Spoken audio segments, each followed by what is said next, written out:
Alors, la suite de ce programme, c'est la page digitale avec Marie-Pascale Baillet qui nous parle du corporate branding, un avantage pour positionner votre business. Vous l'aurez remarqué depuis plusieurs interventions, on s'occupe de vous donner des éléments pour pouvoir croître vos chiffres et bien sûr faire évoluer votre entreprise. Aujourd'hui encore, on va en remettre une couche. Elle s'installe maintenant et avec elle, on parle de ce sujet-là. Bonjour. Bonjour Marie-Pascale, ça va bien? Bonjour, ça va très bien. Une fois de plus, c'est le dernier thème ou bien l'avant-dernier thème? J'ai l'impression que tu veux me chasser. Non, pas du tout. Oui, je veux te chasser. Un peu. Pour qu'on parte ensemble en vacances, c'est ça le but. De toutes les façons, il n'en reste, à part aujourd'hui, il n'en restera qu'un mardi et puis c'est terminé. Moi, j'ai envie qu'il en reste encore 15. À chaque saison Oui, suffit sa peine. vous allez venir faire ça seul. Alors, corporate branding, un avantage pour positionner votre business. Les mots-clés, il y a corporate branding, avantage, positionnement et puis bien sûr business. On va commencer par la fin, le business. Business. Alors, il faut toujours parler de business parce que, en général, c'est ça qui nous réunit ici, d'avoir des avantages pour le business. D'accord, tout à l'heure. Ça, c'était pour teaser un peu, tout juste après le jingle. On y va. Parlons donc de notre business. Alors, Alix, est-ce que vous savez qu'il y a, après le corporate branding, il y a quelque chose qui vous concerne directement, vous? Qu'est-ce que c'est? Personal branding. Pour une personne, on dirait Alix veut se positionner en tant qu'animatrice professionnelle. On parlerait de personnel, de productrice, en tant que productrice aussi. On parlerait de personal branding. Maintenant, quand Alix développe vraiment son personal branding et qu'elle a assise en fait une marque, on va commencer à parler de corporate branding. Alors, il faut savoir que le pan, il est faisable. Par moment, on se demande, est-ce qu'il ne faut pas faire du corporate branding à part et faire du personal branding? Il faut savoir qu'il y a eu des entreprises qui ont commencé par le personal branding parce que le manager était quelqu'un de très connu, avait déjà une cote sur Internet et donc son personal branding a pu asseoir en fait et a pu intégrer la stratégie du corporate branding. Alors, pourquoi prendre l'opportunité du corporate branding pour votre business? C'est important d'avoir une présence en ligne. Ça, on le dit depuis maintenant quelques temps qu'on s'entretient. Alors, comment ça va se passer? Pourquoi le faire? C'est ça le plus important. Il faut savoir que le corporate branding, c'est toute une orchestration de stratégies marketing et de communication associées pour mettre en avant une entreprise. Alors, on a compris qu'il est important d'être sur Internet, mais il est important de bien être sur Internet. C'est en ça qu'on va faire une stratégie qui, elle, va s'appeler du corporate branding, dans lequel on a du branding, on va brander la marque ou le produit afin d'avoir une identité et un positionnement dans l'esprit des clients, ce genre de choses. Je suis chef d'entreprise. Ouais. Mon meilleur corporate branding va indubitablement passer par le fait que moi-même, mon personal branding est assez efficient.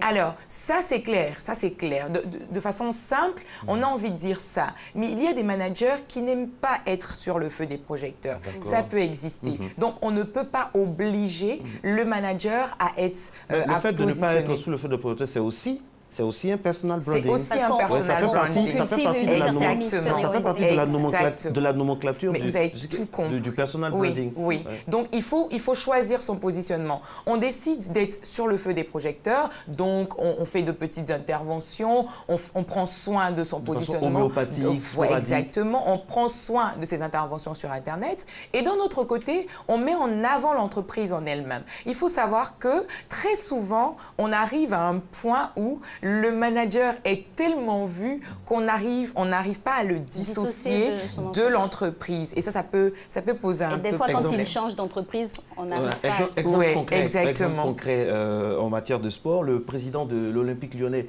Jean-Michel Aulas, il est tellement impliqué dans le club. Il y avait aussi Lolo Nicolin. Ça, c'est des exemples. C'est des exemples, mais vraiment. Il y a des entreprises qu'on ne voit plus à cause d'une personne. Dès qu'on entend le nom de l'entreprise, on l'assigne directement à une personne. Et on a des marques. On a aujourd'hui des marques, quand on voit un symbole, on se dit il me faut cet appareil-là. Donc, c'est important. Le client, il a besoin de se retrouver au travers des interventions de l'entreprise. Raison pour laquelle on définit beaucoup d'éléments. Vous allez remarquer, alors on va voir comment comment asseoir un bon corporate branding? Alors, il faut faire attention à ce qu'on dit sur Internet. Donc, on n'intervient pas sur Internet comme si on se réveillait le matin, on finit de prendre son café. Non, parce que ce que vous dites est très important, il faut le dire, parce que là, on parle de business et l'argent, on ne le dira jamais assez, n'aime pas le bruit inutile. Non, c'est clair. Du tout. Tout est calibré, tout est pensé à l'avance et tout est validé. Vous imaginez un instant que vous, en tant que personne, vous écriviez une phrase sur votre profil Facebook avec une petite coquille. C'est grave, mais pas très flagrant. Mais sur une page professionnelle liée à une entreprise, ça devient la catastrophe. C'est pour ça que si les entreprises acceptent d'intégrer des community managers et asseoir une stratégie corporate branding, il faut faire attention à valider tout ce qui va être posté avant que ce soit fait. Donc, on va écrire des textes, on va établir une ligne éditoriale, on va dire est-ce qu'on va communiquer sur de la mélancolie, sur de l'humour, sur du français facile, du français professionnel, sur des thèmes plus techniques, sur des thèmes d'expertise. Donc, tout ça, on va définir ça dans une stratégie éditoriale et ensuite, on va produire un planning de publication. Donc, le community manager ne va pas se réveiller le matin, si elle boit son café, elle dit bonjour, si elle n'est pas très bien, elle dit bonsoir. Non, on va définir ce qu'on dira. Et ensuite, il y a une charte. Et ensuite, on va faire attention, mais vraiment attention au visuel.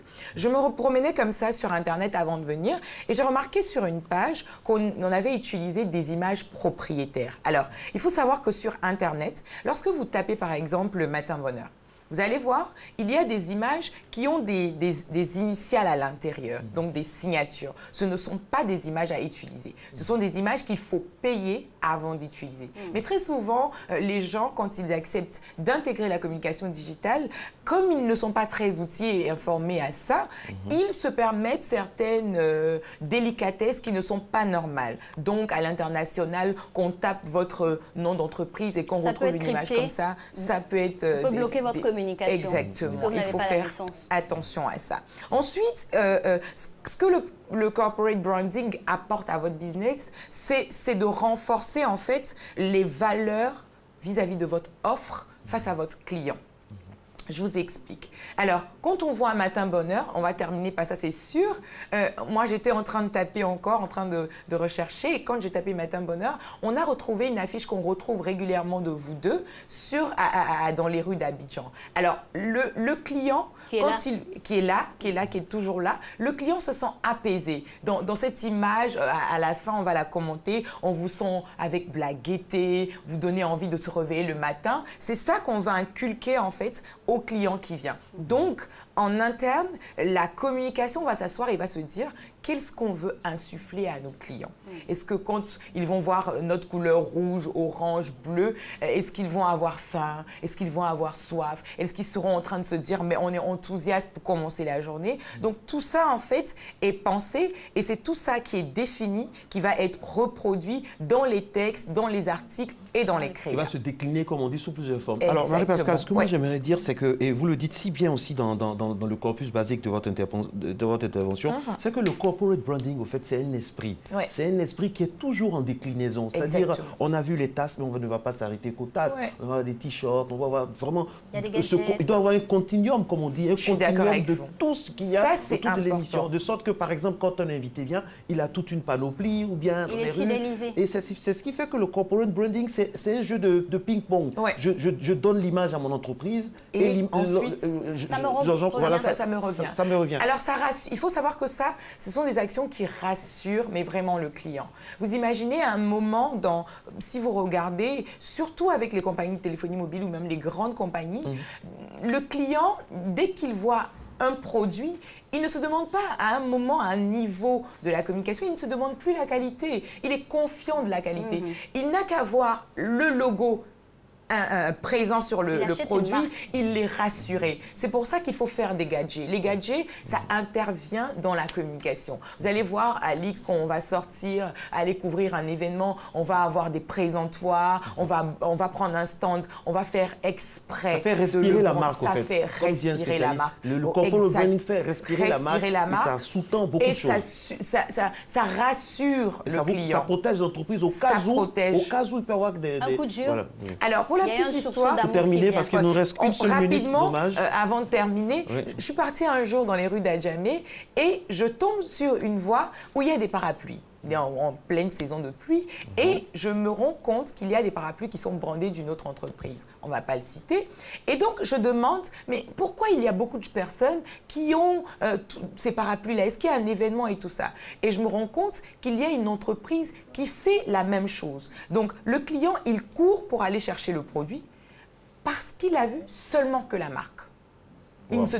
Mais ça se prenait comme des petits pains. Parce qu'on avait rassuré, il y a une communication avant qui fait que le client, lui, il est à l'aise lorsqu'il voit le produit. Moralité de tout ça, le corporate branding permet à court, moyen, long terme de retrouver et surtout au-delà de tout ce qui est notoriété ou pas, d'avoir de l'argent pour l'entreprise. Si vous avez une bonne communication, si vous faites la bonne communication avec les bons objectifs et la façon de faire, c'est sûr que vous allez faire des chiffres. Surtout, ce qu'il faut m'en douter, dans le temps. Dans le temps. Merci beaucoup, Marie-Pascale, pour ce magnifique thème Corporate Branding, avantage pour positionner votre business.